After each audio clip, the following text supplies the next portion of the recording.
Great. Well, hello everyone. Welcome in. Glad you're here. And for those watching the recording, um, glad you're listening in. So I'm Brandy McCrae, and I'll share a brief introduction before handing it over to Bon Josette. I first met Bon Josette, I think 13 years ago now, during my graduate studies, and their work, Natural Learning Relationships, or NLR, it's profoundly shaped my life. It has transformed not only how I relate to others, but I think most importantly how I relate to myself and also my son. Um, I've also seen firsthand how Bon Josette's work crosses cultures and changed lives. So several years ago, I led a teacher training seminar in Kenya based on the NLR principles. And there were teachers there present from 6 continents, and many of them came up to me afterwards just sharing the profound impact and insights they were having after the NLR workshop.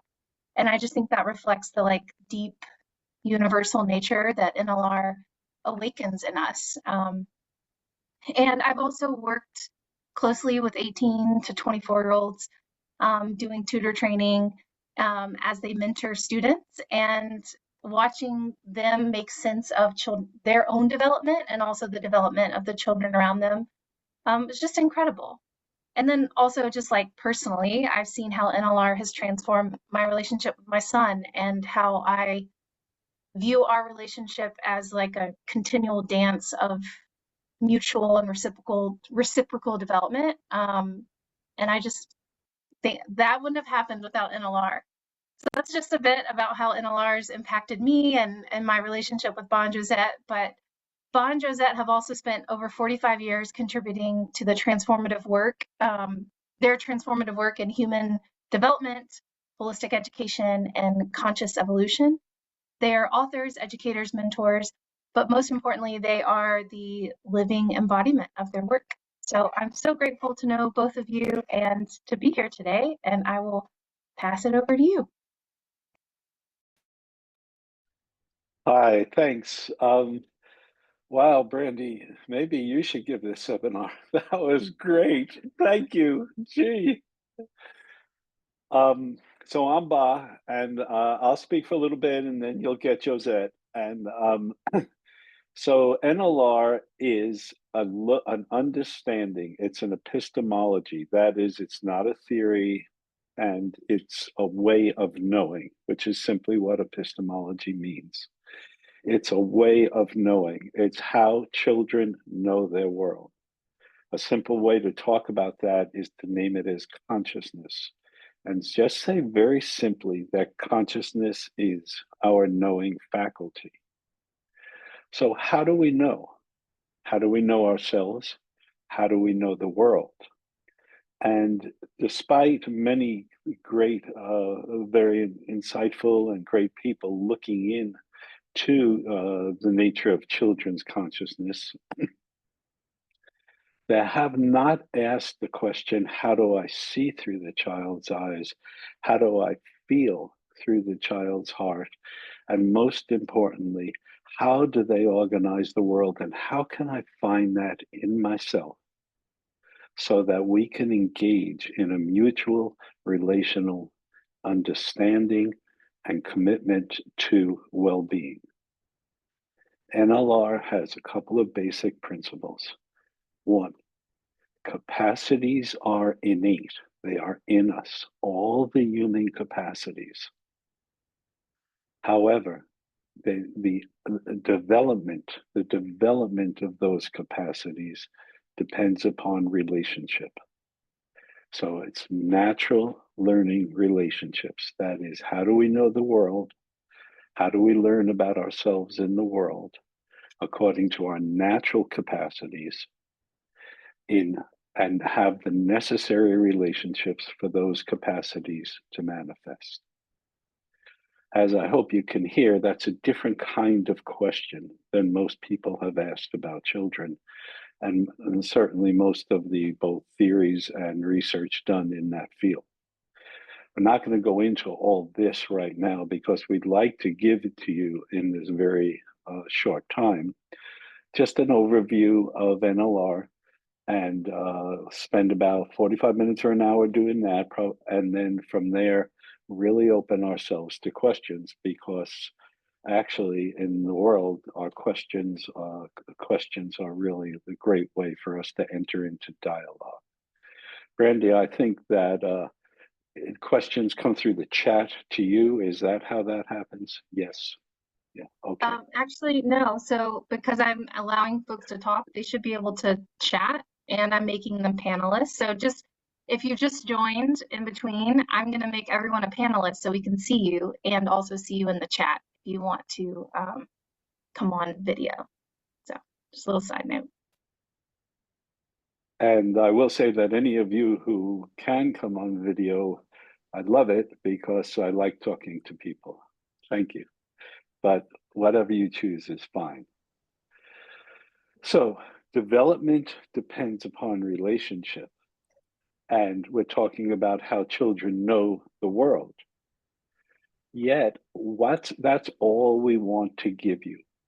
We don't want to tell you exactly how to do it, because that would limit us to relationships, to just specific populations and constituencies. That's not, and as Brandy mentioned, her work in Kenya, Josette and I have worked with everything from the Tibetan teachers in exile in northern India to all the constituencies in America, to giving many, many conference presentations in both national and international environments. So this is a species level understanding. This is a level of seeing and understanding how children organize their world, and then providing the nourishments for them to actualize their natural capacities. So there's tremendous respect for diverse ways of knowing. Now, the consciousness unfolds throughout the first 23 years of life. That's what we're going to look at in NLR. And then we're going to also look at a little bit later what happens to elders, to parents, to teachers, if they provide the nourishments necessary for the natural unfolding. So that's where we're going. But for the moment, let's just really see exactly what we're talking about and try to specify a little bit of the attributes of consciousness, and then talk a little bit about how they unfold over the years. So how do we organize time?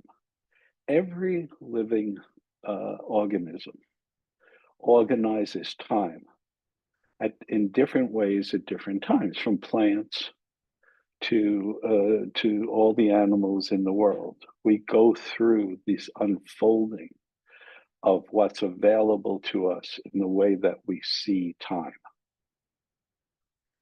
that we organize time. What about space? What does space mean to us? Does space mean the same thing to a 5-year-old as it does to a 15-year-old? I remember I was taking Ruby, my grandkid, and we live with our grandkids, and I was taking Ruby to a cooperative preschool way back when. She's now 19, by the way, in the college. And she said, "Baba, which is closer, my preschool or the moon?" That's literally what she said to me. It was incredible. And that was a meaningful conversation that she was having with me. She was dead serious about it. So obviously, her perception of space is radically different than ours as elders. And so from all that, we form identities, we form ways of organizing ourselves, ways that we start to call ourselves. By 3 years old, by the way, we have what's called noetic memory or noetic consciousness, which is simply means I place myself in the center of my world. Before that, it's an episodic event. That means I have a sensory awareness of all that's going on and that sort of thing, very profound sensory awareness. But I'm not the center of my own experience. Me changes to I, and so on. So those are really important essences, time, space, and identity of how we see ourselves and organize the world. But then it goes even deeper. And these are things that other people who have participated, tried to see how children live and so on, haven't really understood. Who do I respect? As my perception of self changes, as my consciousness unfolds, who do I respect? How do I know what respect is? What about community? Who's in my community? Who's not in my community? These are profound questions, especially as we know that in our world, community has suffered terribly in terms of the support and connection that we all need in those meaningful relationships. Then, who do I love? What is love? When my when my 8-year-old tells me they love me, is that the same as when my 19-year-old tells me that they love me and sends me, what do they send? What does she send me these things? Hearts. Josette's doing it, and so on. Those different worlds, and they have different meanings. And because they have different meanings to the child, they have different meanings for me. And if I ascribe or impute my meaning onto that which I'm receiving, then I am out of relationship. And it's inevitable that dysfunction and confusion follows. What about what about sex? What is the sexual awareness of children at different age? How do they perceive death? What does death mean? And there are critical moments in a child's consciousness in which death takes on tremendously important meaning. And how do we meet that? How do we connect with it? What is their aesthetic? How do they organize their outer world? Play. Play is another one. People think, oh, it's only little kids that play. But children of all ages play. They just play in different fields of knowing. And when we talk about these perceptual changes through the years, and we talk about consciousness, to remember that we're speaking from consciousness, we're talking about unfolding fields of knowing. And as the fields of knowing unfold, play takes on completely different meaning and purpose. And meaning itself. How am I making meaning of the world? What values do I have? What do I really value? What is important to me? Children, for instance, below 8 or so, and ages are very approximate here, and we just play with ages. They play with words. Words are toys. And in our verbal linguistic addicted society, we make words have so much importance, and we say things and hold children to different verbal constructions that was a game for them. And we, again, create all kinds of confusions. So when we look at this whole thing and we step back and ask ourselves time, space, identity, respect, community, love, aesthetic, meaning making, values, then we're talking about whole children. Then we're talking about who they are and how they see the world. And really, if we look back at ourselves, that is also how we are and how we see the world. How do we organize time? How do we organize space? And those kinds of questions start coming forward. So that's the basic, if you will, lay of the land or lay of the consciousness scape. There's a word I just made up. We should try to see if we can find that better. Conscape? Well, whatever.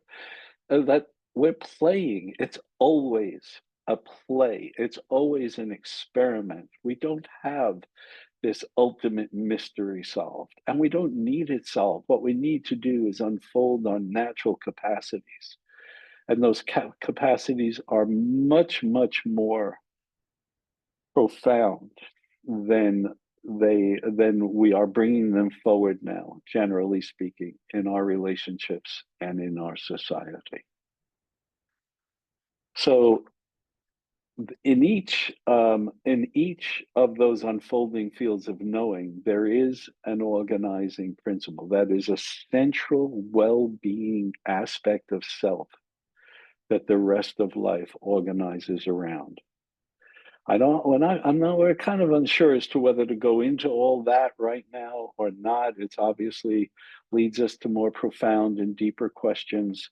And for right at this moment, and we'll see where our time together goes today, because we're emergent with all of you as well, because right now, in the way we hold this and we hold ourselves, we're a web. And we don't know exactly, we have endless we have endless ways we can go with this, as you're getting, I hope, a sense of from what Brandy said and from the many, many different environments and constituencies in which we've brought this forth. The last thing I want to say is, and then turn it over to Josette, is that this is based deeply on field work. Brandy mentioned that we've been at this for over 40 years. That is accurate. We've created numerous different experiential learning environments with many different age people, many combinations of people, whole families, whole schools.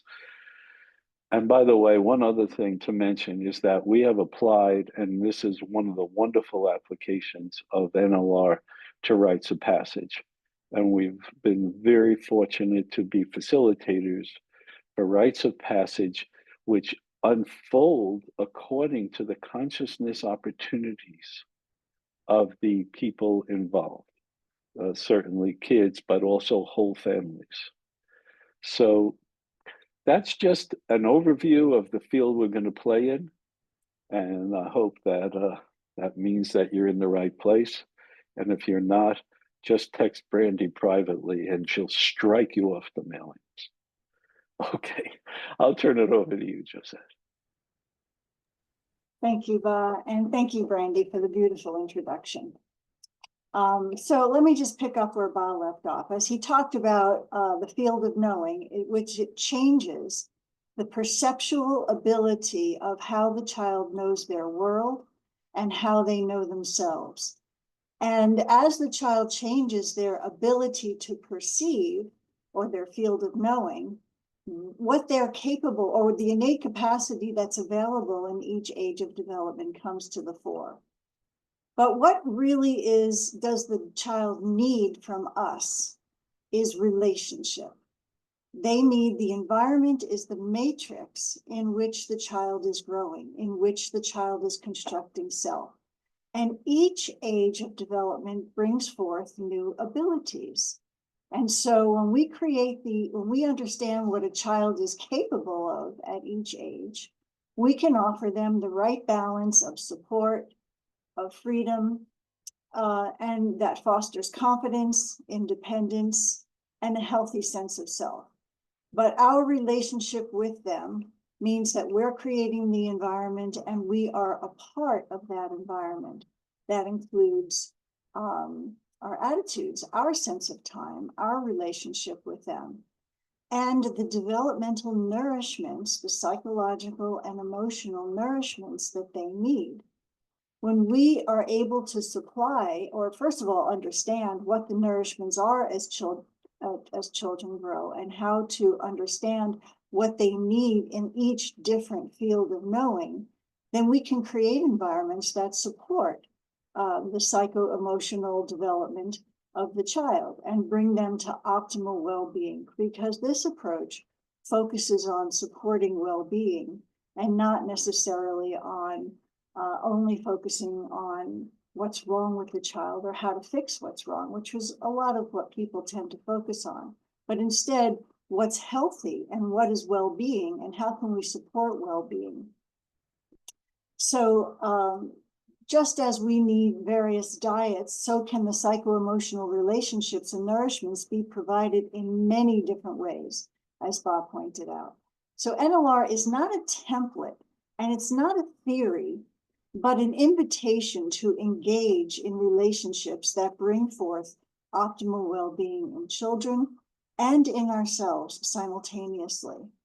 So as we stimulate well-being, we're not remedying dysfunction. However, dysfunctions will often disappear as the whole family system or as the child, the adults involved come into balance. And people who possess well-being also are able to be adaptive and to create a sense of satisfaction in life and a sense of personal meaning and have insights and sound judgment and the ability to amplify our positive effects in life and emotional awareness and intelligence. And in the state of well-being, we have the potential to access wisdom available at that age of growth, because wisdom is available throughout life. It's an innate capacity. It's not something we put into a child. It's something we draw forth by creating the right environment and the right relationships. So as Bob mentioned, every age of childhood has a different organizing principle that emerges throughout development. And as we create these environments, the child will access this, what's organizing, what's naturally coming forth in their development. And there is something many people neglect to focus on, and I think is very, very important to understand. There's a spiritual essence in all humanity and in every age of childhood. It's the unmanifest potential that's available in the child and in us as adults. So when we create the right environments, we are creating the potential for the child to access their spiritual nature, which is very, very important for healthy growth and development. I want to point out the environments that different children need at different ages. For example, in age 8 to 12, children are looking for a place that looking for an environment that feels inspiring, where there's adventure, and there are trusted elders who can help decipher their feelings with them. Not people who will tell them what they feel, but people who will ask and inquire so that you draw forth what's happening in the child so that they can feel confident in navigating feelings. They're looking for meeting places that they can meet up with friends and play in a safe way and be guided to learn about one another, to learn about differences, to learn about different ways of being. And so what they're limited to, or what limits a child's sense of community, is people who violate their sense of trust. Children really need trustworthy environments and trustworthy people in order to access the innate capacity of trust in themselves and in those around them. Whereas, to contrast that with a teenager between the ages of 13 and 18, their sense of community really needs a different thing entirely. They are looking for places where they can express and talk about their ideals with each other. They're looking for social relationships that give them opportunities to explore new senses of self, where they can express their creativity, and they are with people who can guide these expressions of self and respect them for their need to self-govern. Teenagers are really looking for people to inspire them to develop their own autonomy, not to follow the leader necessarily. So the opportunity is to be with peers in a safe way and to protect their personal space. And they're looking for a balance between freedom and taking appropriate responsibility. So these are the opportunities, the community environments, we might say, that teenagers thrive in. They are not interested in hearing about their self-imperfections, as most teenagers already know very well what their imperfections are, and they're really looking for people who are willing to guide them in discovering a wider circle of social relationships. And they're certainly not willing to be around people who ridicule them in any way, form, or manner. So they want to include in their community people who are willing to guide them into healthy self-governance without imposing their ideals onto the teenager, but actually inquiring to bring that, to bring their own ideals forward. So that's the sense of community, or the types of relationship, the contrast between 11 and 12-year-olds and, say, 13 to 18-year-olds. And let's see, Bob, did I forget anything? Do you want to add some things here? Well, you have to Yeah, mute Josette.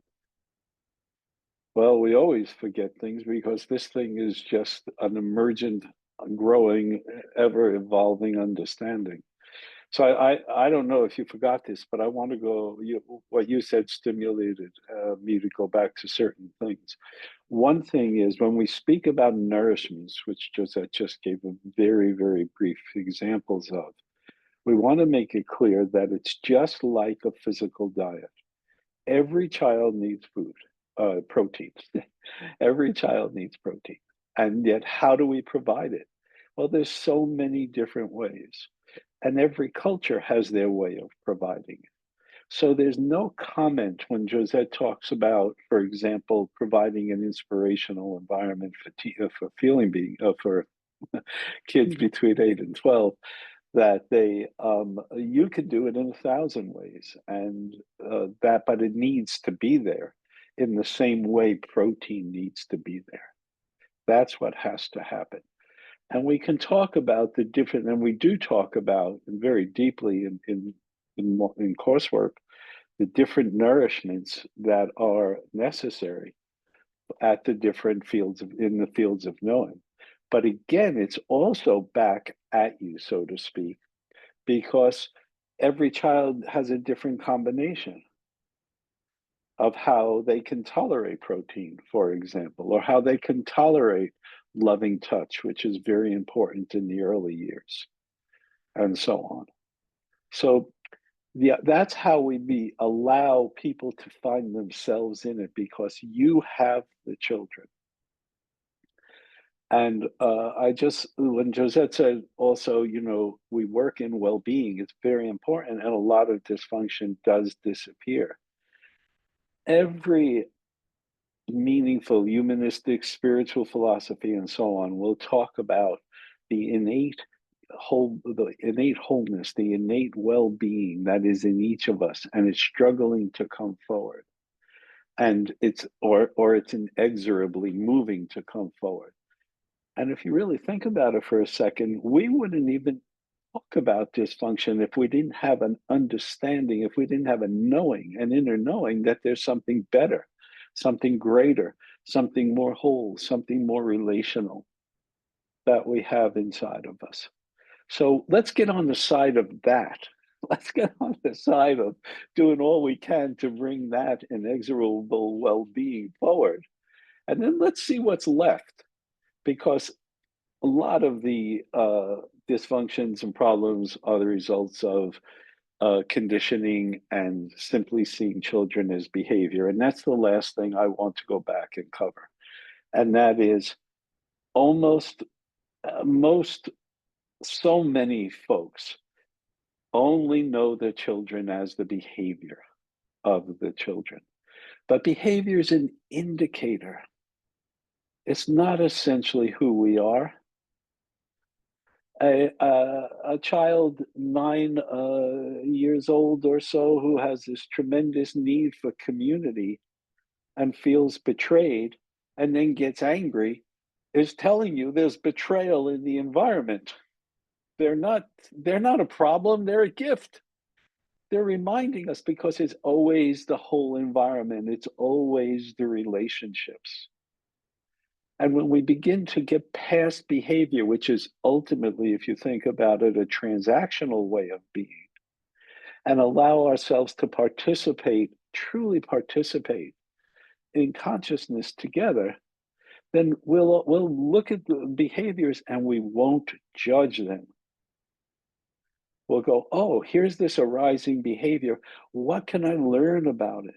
Actually, we're looking for, what does that tell me about the environment in which the child is growing? And how can I adjust the environment to give, so that the child is feeling connected, that there's a relationship there that supports them, and that they have their needs emotionally and psychologically met.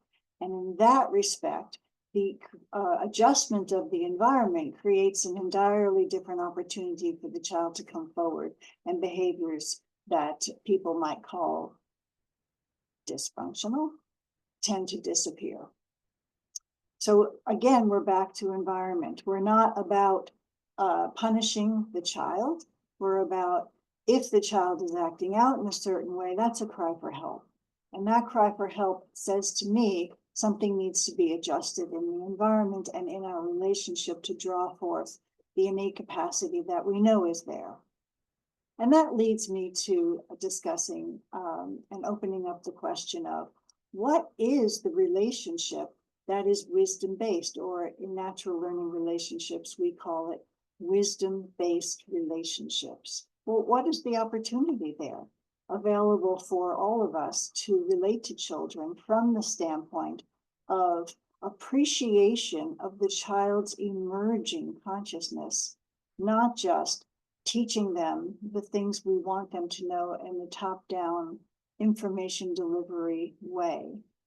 And so how they form their identity and how they make meaning and how they value and how they perceive death and love and time, and the things that Ba talked about in the early part of this webinar. These are the expressions of their aesthetic, and understanding those things or appreciating those things means you can relate to them from a standpoint of creating environments that support the innate capacities to come forward, not just be, it's not something we have to teach them in a top-down way, but really environments that draw forth these innate capacities. Then we become, as adults, guides and not top-down teachers. It's a different kind of relationship altogether.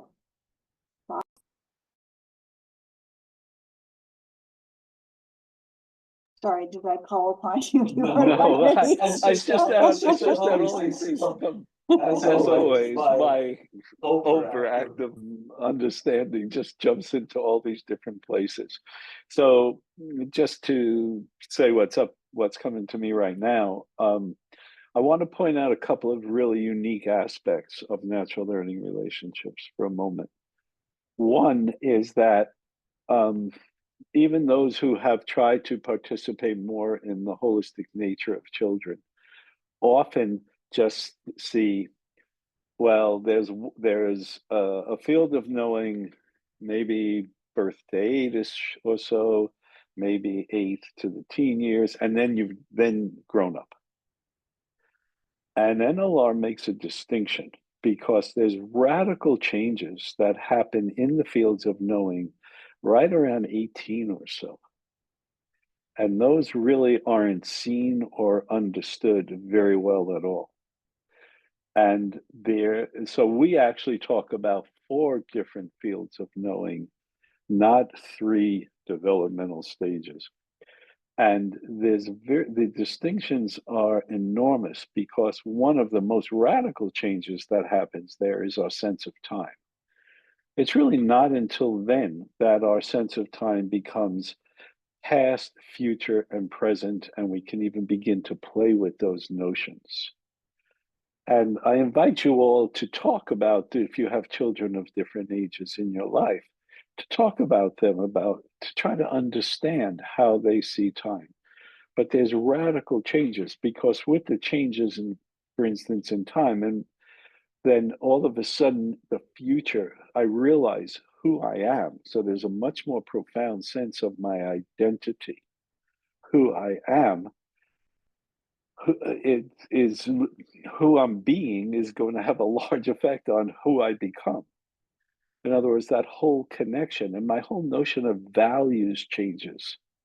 Instead of the more idealistic values, as Josette was talking about, from say 13ish to 18ish, the of ideals and wanting to have that, you know, peer reference that reinforces my ideals, my values open up to what really endures,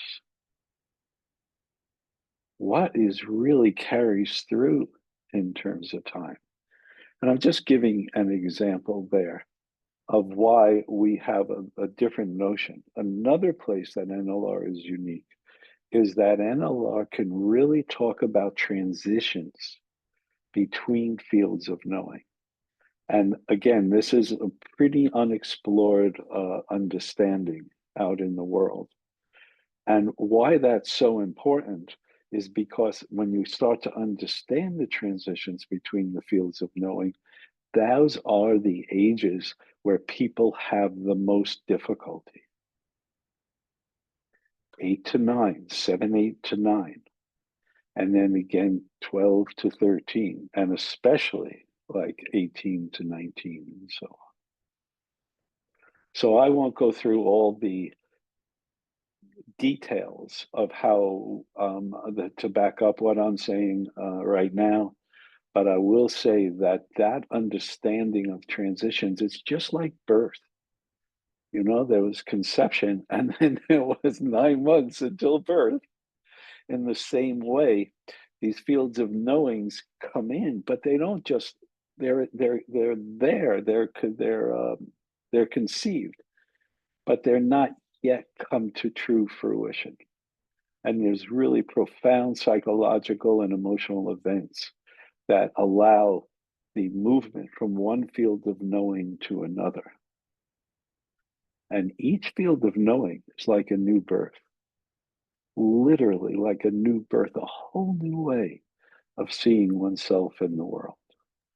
And when we understand each child's field of knowing, we don't just teach them anymore. We now are building trust.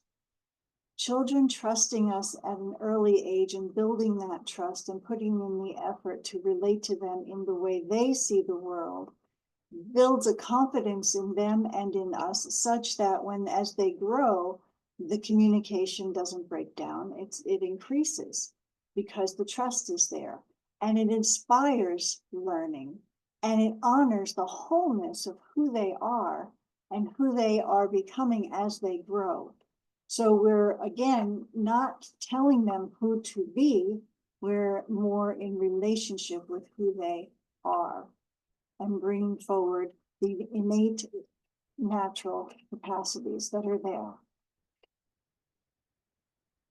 Maybe I should give you a few examples for, like, say a 4-year-old insists that a dragon is living under their bed or is in the backyard. And instead of correcting them with the facts, no, there's no dragons, they don't even live anymore, you might respond with, what kind of dragon is it? What color is it? Is it friendly? What are you doing? So at this age, at 4 years old, imagination is a very important part of play.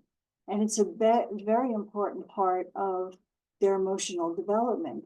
And so by meeting the child in their imaginative play, instead of correcting them with facts, we give them an opportunity to A, feel confident in themselves, B, rise to the occasion of playing with you in this, and it gives them the opportunity to trust you as a guide and not somebody who's going to tell them they're wrong. Whereas an example for, let's say, 10 or 11-year-old who's telling you that life isn't fair and it's not fair in this house because I have to set the table and the 4-year-old doesn't have to do anything, and that's just not fair. Instead of telling them, well, you're older and of course you have to do more things than your sibling has to do, relate to them instead of acknowledge the importance. I understand it's not fair to you and you may be right about certain things. So what would it look like if it was more fair? And tell me more about how you value fairness and how it looks to you, instead of telling the child what your adult perspective on fairness is, and therefore telling them what it should be for them. One is negating, the other is encouraging and building trust. So these are just a few examples of the importance of relating to the child's way of knowing or the child's field of knowing versus countering their perception of the world with adult facts, which in fact breaks down communication. And if they get used to you countering them with the truth or the adult truth, then they learn that you're not going to enter their world and be with them where they are. And they will start hiding things, as children learn how to do. So, Darlene, what do you say that we just do some quick exercises and then bleed into some questions and answers and try to unfold more of this from there? Or is there any other particular track that you want to lay down right now? No, and I'm curious what exercises you might have in mind. Well, some that we spoke about, maybe.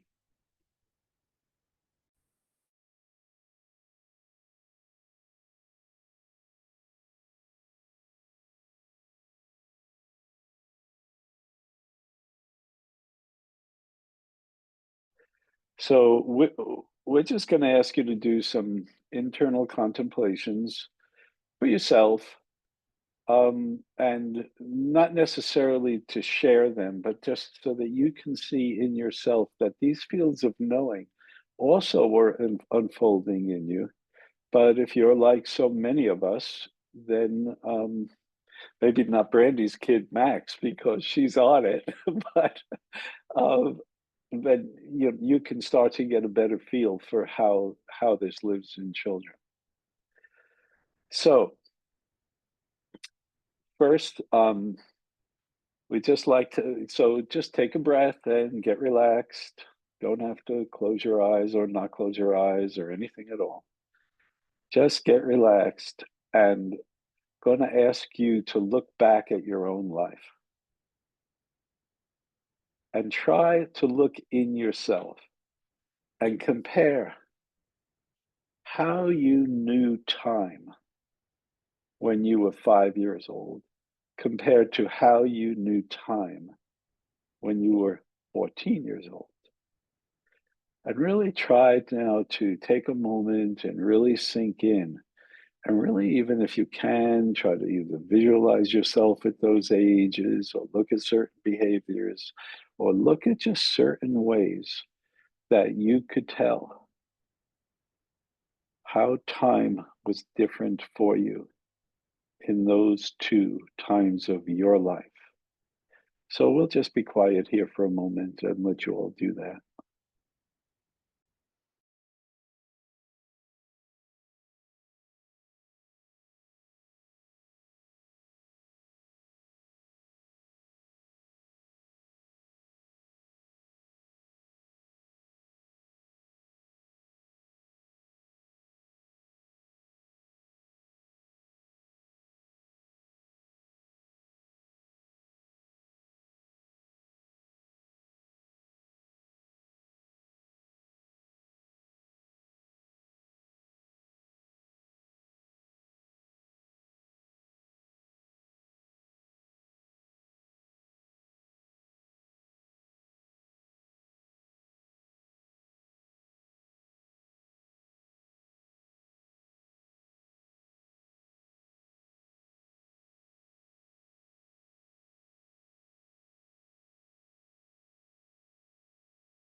Okay, and so we've done that a little bit, and again, that's just all for your own understanding. We're not in that situation yet where people have to share. You're always welcome to later on if you wish, but this is not a situation where we're going to ask you to say anything with folks we don't really know so well. We have found, by the way, that NLR really works when there's groups of people where we work with a group for a while, like a course or something, and an intimacy grows, because it is ultimately quite an intimate understanding. So let's do one more similar value. Let's do one more similar contemplation, and then we'll go to questions. And the second contemplation is the same kind of thing. Just take a minute and get relaxed. And we'd like you to just take a breath and contemplate in your own life the difference in what were meaningful values for you at age 20 compared to the different values and what was meaningful for you at age 12. So stop here. Let's again take a real minute and really try to again see yourself, if you possibly can, at those ages. What was very valuable to you at 20? What did you try to organize your life around in terms of this has value and meaning compared to age 20 and age 12? And again, we'll take a couple of minutes to do that.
All right, friends. And if you can, please come on back. Appreciate that. And we just want to open up to any and all questions right now. We realize that we've just kind of given you a bunch of information, and some of it may seem incomplete, some of it that you want more depth, some of it doesn't make any sense. But we do ask that, if possible, when you ask a question, if you could put on your camera, because it's much easier to talk to that. But of course, if you can't, that's fine as well. So the floor is open. We're all in this together. Where are we going? Any questions you might have from the exercises as well is open territory. Hi, Lisa. Good morning. I'm going to try to leave my camera on. I was having an unstable connection. But I guess I have a comment and a question. The comment is, thank you for that exercise. The first one, in terms of time, really took me back and brought up some very specific memories. And I realized that when I was 4, time for me, since I didn't know how to read a clock, it was based on how my body felt, like when I was sleepy, when I was hungry. And I associated that with times of the day as well as the environment. You know, what does the sky look like? Where's the sun? You know, all the environmental inputs. So I'd never really considered that. So that was great. And my question relates to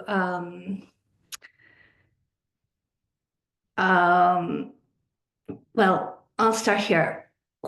As you both were speaking, Ba and Josette, I was considering how much we pay attention to behavior as parents, and I felt in me a sense of wanting to control and the focus on behavior coming from that, right? Because I'm a parent, I've got all these things going on, and children are acting out, or children are doing this or that, and just this desire to control everything around me, including my children.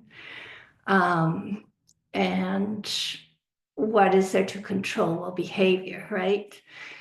So I'm just wondering about how important you feel it is to take a look at ourselves and those tendencies to want to control, to want to have power over the child, so that we can, quote unquote, control our life as if anything was really controllable, but we go around believing that. So anything you want to say about that would be greatly appreciated.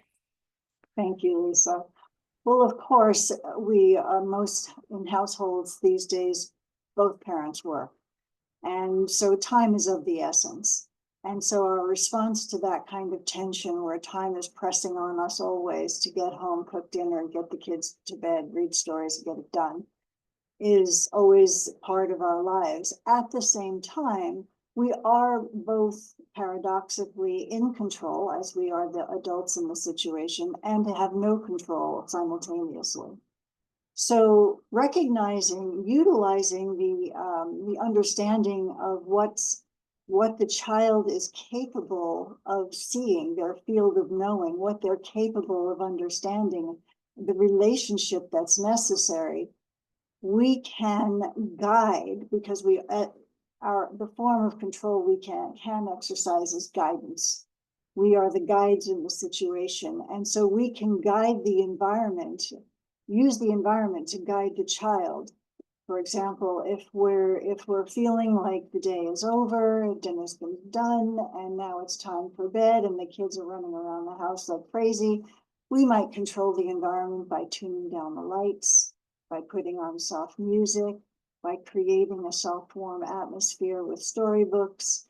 And in creating that kind of environment, the whole environment's mess, and not to forget, calming my own energy down. And so my energy is part of that environment too, if I'm all riled up. So the environment itself becomes the teacher, and I am now part of creating that soft, warm, cuddly space of sleep, bedtime, let's calm down here. And so as a guide, and I really don't have control, but yet I do have control of creating the environment possible, and to utilize that in relationship to the child's field of knowing. For a teenager, it's not going to be the same. You could dim the lights and put on soft music all you want. That doesn't mean the teenager's going to be ready for bed. But what you can do is go in their room, start to talk with them, be in relationship, ask them to tell you about their day, tell them about your day, tell them about your challenges in the day. And so in this way, creating relationship that is calming and conversive rather than directive. So does that help you understand? Like, we are in a sense in control, but we can use that in a wide variety of different ways. Chris, I see your hand is up. Well, Josette, I want to say something. Oh, Paul wants to say something, Chris. Hold on. I just want to say also, one of the problems, we see the hands, thank you for that, love questions. I just want to say one more thing to that. One of the terrible consequences of centering in behavior is that children, it becomes transactional, and children are seen as a cost center, a cost of energy, a cost of money, a cost of time, etc. And we become alienated in a transactional relationship. That is, we've given something and we want something back. That's what transaction ultimately means. And children, this is your place of growth. This is our place. We didn't go into what's in it for the adults yet as much as we should, and maybe we will in a few minutes.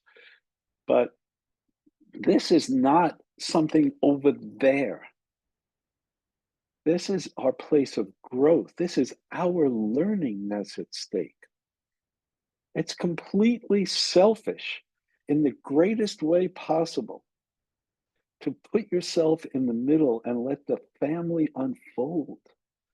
Your growth will be amazing. Okay, I'm done. Who was Chris and Lauren next? Just to get it set. Is that all right? Okay. All right. I absolutely love what you said, Bob, that the whole idea of relationship and being in it. So I homeschooled my 7 children, and so I was in it. And as far as the benefits for the adults, oh my gosh, it's very reciprocal and mutual if you let it. And so I learned as I went along the same thing that you're talking about. And I have chills because it's so much of what my experience was. So I love what I'm hearing from everybody.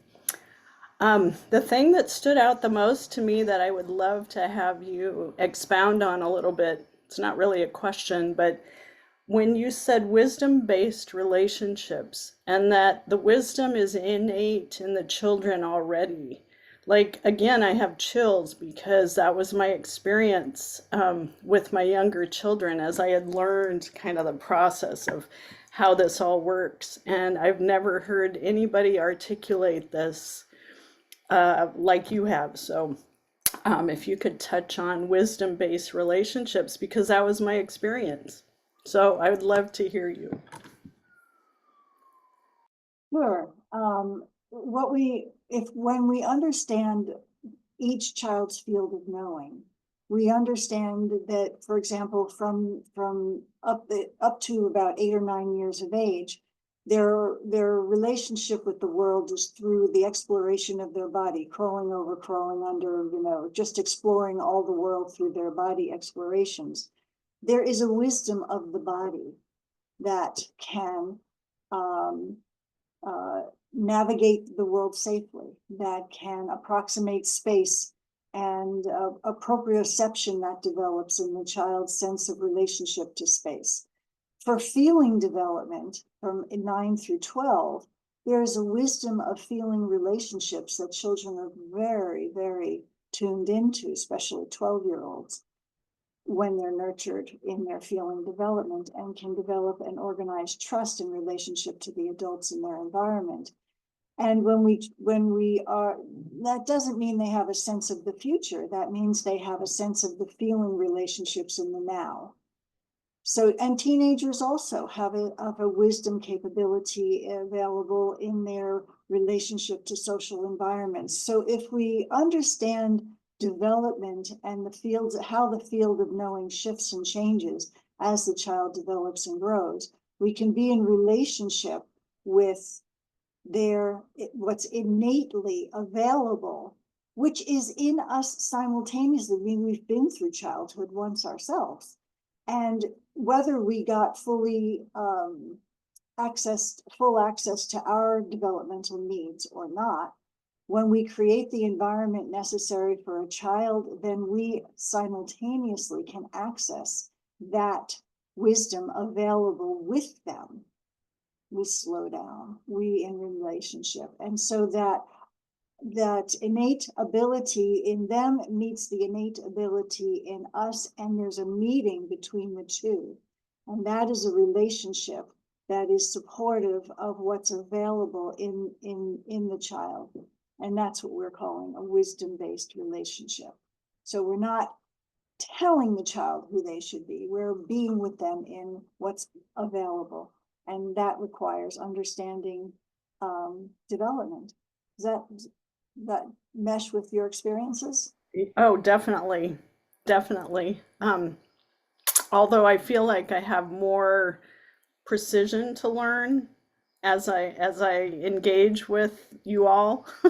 So then you mentioned three levels. So wisdom of the 20-year-old or I think 18 and up, like what is that piece? The recognition of young adults at, excuse me? The recognition of young adults as they have the innate capacity to see themselves as interconnected with all life. It's a more global perspective. Perfect. And they have the ability to make commitments through time. In other words, younger ages, their commitments are shorter lived. And the ability to self-observe and construct a sense of purpose and meaning.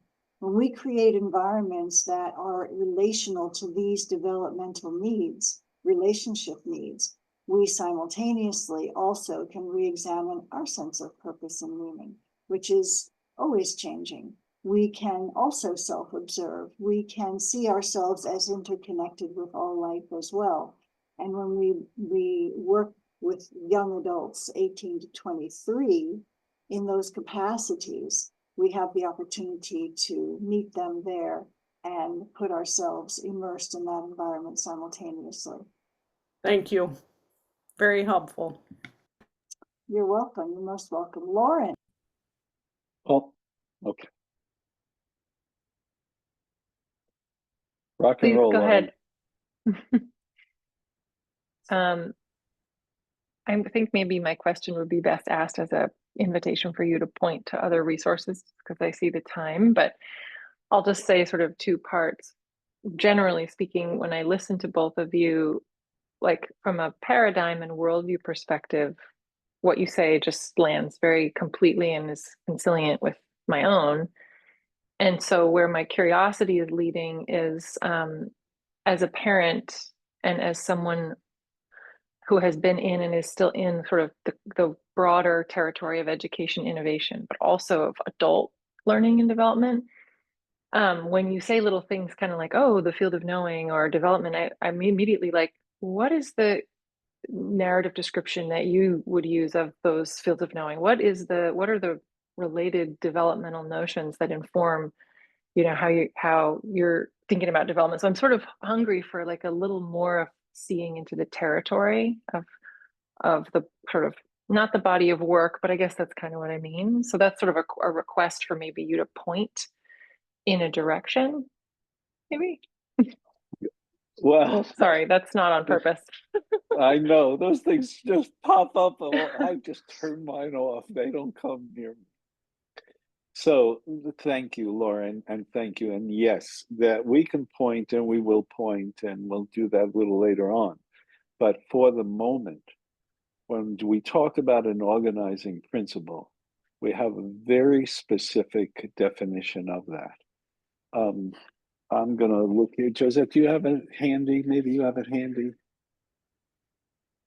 The literal definition, not the literal, but the specific definition of organizing principle. The way we're defining an organizing principle is the innate capacity to receive, organize, and respond to the psychological and emotional environments in ways that promote well-being. In each of the four sequential fields of knowing of childhood, recognized that we've defined, as well as in all life, that organizing principle, you could call it an immaterial essence. It's not something like an arm or a liver that you can put your hand on. It's not a tangible physical thing. It's a life force energy that permeates the whole being of the child and of adults. We also are organizing as we grow, but that's a whole nother story. And so it determines the general ways in which the human energy, our capacities, our inclinations, our interactions are structured and have the capacity to act. So, for example, let's just take the well- youngest. You ready to take it, Bob? Yeah. Yeah. Okay, all Yeah, so So let's name the four, because there's four major fields of knowing. I want to emphasize again that there's phases in fields of knowings, there's transition periods, and contrary to the notions of progress being one straight line up, it's a bouncy experience. And noticing and understanding the waves and the different hesitancies and the different leaps that happen at different times is critical to this. And that's where we go much more deeply, and during courses or the books we write or that sort of thing. But just to name the four organizing principles, in the first field of knowing, the organizing principle is rightful place. Where do I belong? With whom do I belong? And everything is trying to allow for how does all this world work? I'm really little, it's a really big world. And after a while, words themselves, and I named earlier that words are toys, but the toys are always play for learning. The words themselves become a way of organizing ourselves in the world. So but that's what I need, and that's what I'm yearning for, and that's what I'm always looking at. And what's And the age that you associate with we're that? talking like here, birth to 7, 8. Okay, and again, we don't want to give you too tight an age, because when you understand transitions and also the given environment, so was there a divorce? Did the child move? Was it all roses, roses? What was going on will actually help us understand how for each given child the transitions occur. We really want to avoid a template here. We really insist that what we're offering to you is a way of relationship. It's an understanding. It's an epistemology. I can go on and on. I won't. The second field of knowing, which is about 8-ish, 7, 8-ish to 13-ish. Well, you see Josette saying different age in my ear here, because she and I are very good at arguing and we really like doing it. Not really, but we have some different understandings here at times. But again, I don't care. You can say 12, you can say 13, you can say 14 for certain children. There's more. We have much better references than age as you begin to understand. But in that second one, it's trust. And you heard Josette talk about that extensively. And this is critical, because this is an age of community. This is an age of nature, of tremendous, for many children, senses of nature, or it might be arts and those sorts of things. It's an age of imaginative expression, expressive arts. It's an age of this. I grow into the world I'm in and I feel it. And without saying too much about this, there's a very dramatic event that happens right around 8, 9 for almost every child and every universally.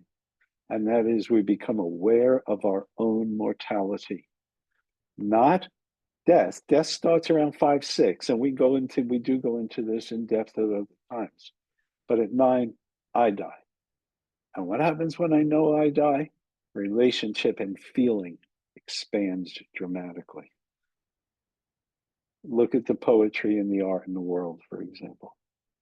Around 12, 13, the organizing principle is autonomy, self-government, not individual, which means to be separate. Individuation, because it's a growth to a sense of self that'll eventually be interconnected. But just what I said, autonomy, self, how do I go? So I have to do it myself. And I haven't done that to date. And yet I need certain relationships. I know I need certain relationships to develop that sense of self, but they're not what they used to be. So autonomy. And then in the latter one, 17, 18, mostly 18, 19, it's interconnectedness. I am this world. I know I'm part of everything. Everything's part of me. And oh my gosh, that is so big. And it is an enormous change in the children's perception of self in the world. So is that in the realm of what you're asking, Laura? Thank you. That was very helpful. Yeah, and not for you to answer, but just I have this attendant curiosity, which is based on my own exposure to models of human development and sort of like, oh, how do you both hold those fields of knowing as conciliant or maybe orthogonal to some of the other models of how children move through stages of consciousness. So that's just, I'm curious where, if you have you written about that or anything. Thank you, that was Actually, very we have a helpful. bibliography that's about 20 pages long that this model has. We're widely read and well studied in the field of human development and in the field of psychology and holistic education. So our background in history, or the underpinning of natural learning relationships, is humanistic, it's transpersonal, and it's transformative. From those fields births the emergence of natural learning relationships. And I think, I don't know if I published it on our website. There might be our bibliography there. Certainly there's material you can read on our website if you want to access it there. And I believe, Brandy, do we have a natural learning relationship seminar coming up soon? We do. We're going to launch it. So we'll send out, when I send out the recording for the Zoom, because I have all your emails because you registered, I'll send out the recording and then also get Bon Josette to send a list of links, like to their books and to the website and all of that. And then also information about the course coming up with Bon Josette. So Thank all you, that'll be Brandy. coming. I knew you would have the right information. Yeah, so the background and history of natural learning relationships is well documented, and we can make that available to you easily. I need to add cultural anthropology, physical anthropology, brain research, the hard sciences, and spiritual philosophy. It's all been looked at deeply in both for itself and then through this lens. But ultimately, field work is paramount. And all of our time, we've run 3 schools, we've run numerous programs, we had a large learning center for many years, etc. There, in those relationships, so much deeper stuff has come through as well.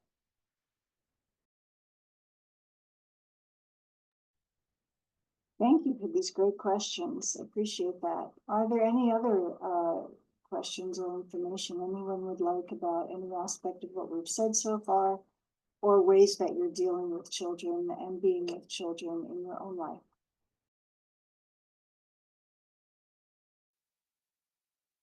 I have 2 questions.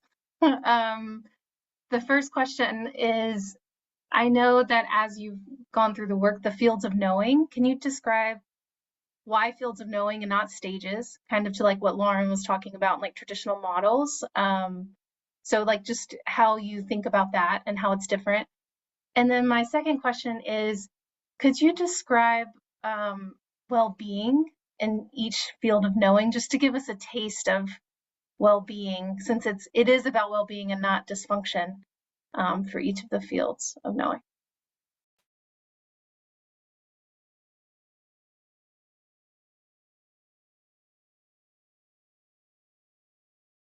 What was the first part of your question again? Why fields of knowing versus stages? Yes. All right. Yep. Stages in human development tend to be linear, tend to give the impression, let me put it this way, that it's one direction, that we're moving in a straight line through life, which is absolutely not true. That human development, we are very cyclical in our nature. We go out, we explore, and then we come back to regroup and renourish. Then we move out further in our exploration. Then we come back to regroup and renourish. So the notion that development is linear and one directional is limiting and somewhat come from a different paradigm of looking at humans.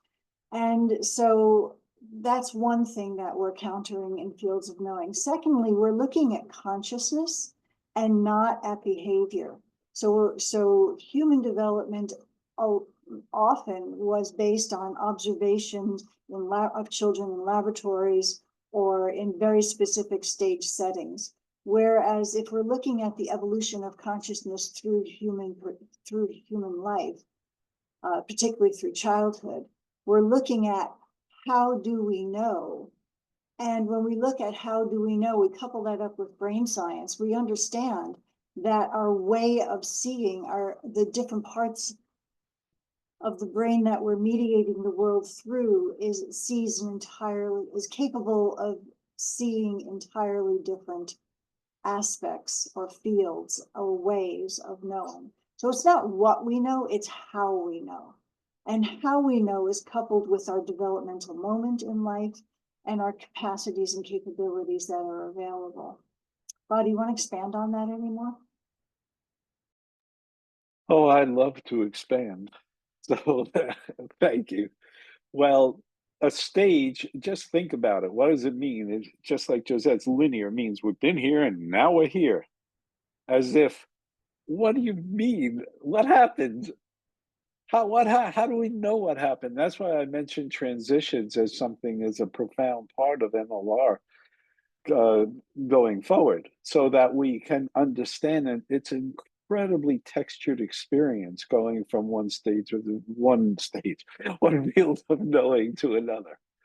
And so any sort of hard boundary, any sort of non-emergent understanding is just, it's very limiting. And I'm almost embarrassed that it took us 20 years or so to be able to make that transition in the ways of our own descriptions of it. And then the second part of your question, can we give you a taste of well-being? Isn't that what you said? In each of the fields of knowing? Sure. In the first field of knowing is going to be curious, interactive. Now, that doesn't mean always out. Some kids are curious down here.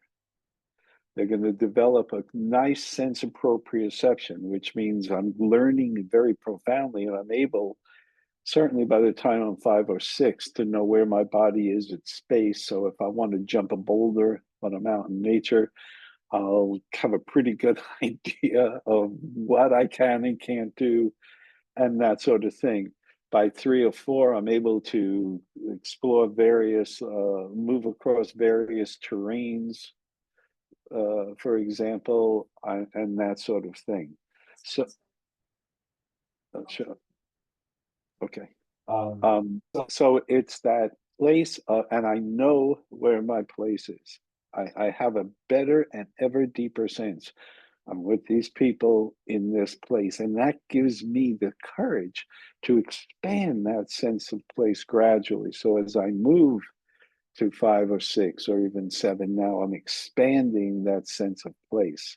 And with it, by the way, a very healthy egotism, a very healthy sense of I'm a Superman, I'm a princess, I'm a this, I'm a that. In other words, the imagined stuff in my body come together and give me a very strong notion. So it's even healthy when young Stefan says to me when I give him the stranger danger comment. And I say, okay, what are you going to do if a stranger stops and says, oh, here's some candy, Stefan, get in the car. And he says, I'm going to pick up that tree and smash that car to pieces. That's a very healthy statement. He's seeing himself, his place, his body, and filling up the world. And that's why the transition into feeling being is so dramatic, because the awareness, I die, is so radically different than I'm going to pick up a tree. So that kind of thing. And I'll turn it to you, Josette. So from in the feeling development, from say 8 through 12, when the child has had good feeling mentors and they've had a sense of fairness in trustworthy environments with trustworthy people, they develop a sense of being able to trust their own goodness. So they can make mistakes and learn from those mistakes. They can trust themselves and those around them to be honest and caring about feelings. And since they haven't been punished, instead they've been guided to learn from mistakes, then that's what they have learned to do. So if they make a mistake, they'll be willing to talk about their mistakes. And they engage and cooperate with people because there's trust in people, and there tends to then be trust in the universe. And they trust their ability to read the environment and people from their own heart, from their own inner ability to know truth. And so I don't want to say they go out into the world overly trusting. I don't want to give that impression, but they're able to read when it is a person is not being trustworthy. So they'd be able to read that well. And then in the teen years, Bob, you want to take the teen years, or do you want me to keep going? Yeah, I, I was talking to a fellow who was he saw himself as an educator, as a profound educator in an indigenous community, not in the Americas, by the way, and he was talking about how his approach was, and I said, well, what I asked him very kindly, well, what do you do? How do you deal with teenagers? And he says, I don't deal with teenagers. That's what he said. He's a beautiful man, but what do you mean? What happened to us? But what we're looking for here, again, is a you have to give the child a chance to develop this sense of autonomy. They haven't done it yet. And you have to go slowly.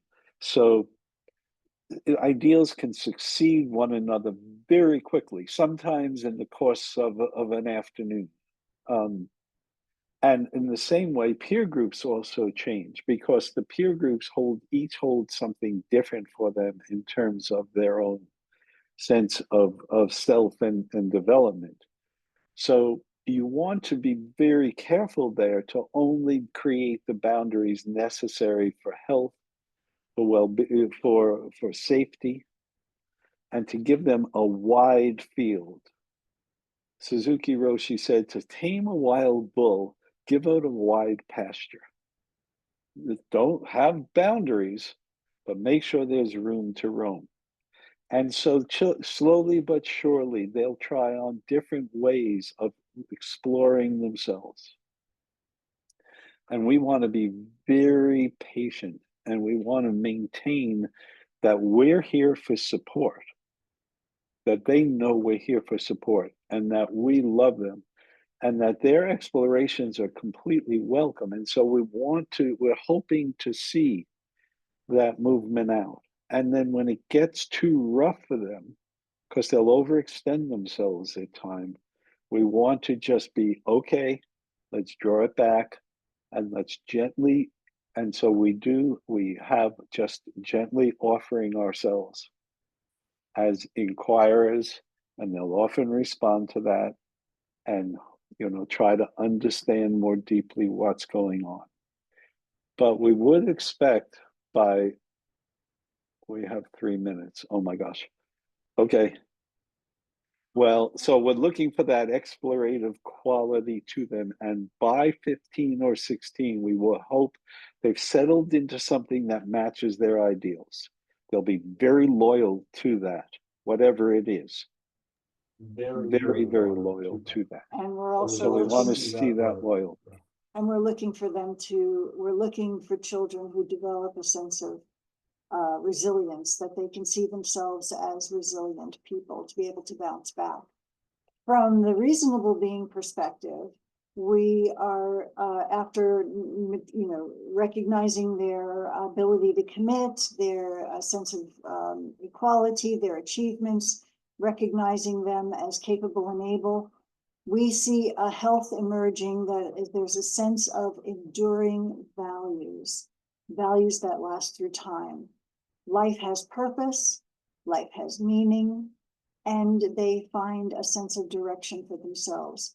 They understand how their past has contributed to who they are now, and they understand that they can act in the present to create a future that they want. So they see themselves as able to commit to that future and to commit to what's necessary today to create that future. They have the ability, in a healthy, reasonable being individual, can communicate with others, and they can create together a social world and make meaning in that social world together with others. And like the space between, they can communicate in such a way that respects that space between I and other to create the social world in which they want to live. That would be a healthy, reasonable individual. And with that, I think our time is just about up. Randy, how would you like to close this? For first of all, I just want to make sure I thank everybody for your time and your attention, and I hope to see you again in the future. But Brandy, how would you like to close this? Yes, thank you both. Just a reminder, like I said before, I'll send out a bunch of resources via email. So look for my email. It'll also have the course information where you can join the wait list. So all of that will be coming to your inbox, hopefully by tomorrow, by the end of the weekend. Yeah, so thank you all. Oh, Bob, yes. I also just want to say thank you, and this is a leverage point by which we can change so much so quickly. Teachers, parents, this is to me a sacred place. And so I thank you very much for allowing us to participate in this with you. Well, take care. Thank you. Bye, everybody.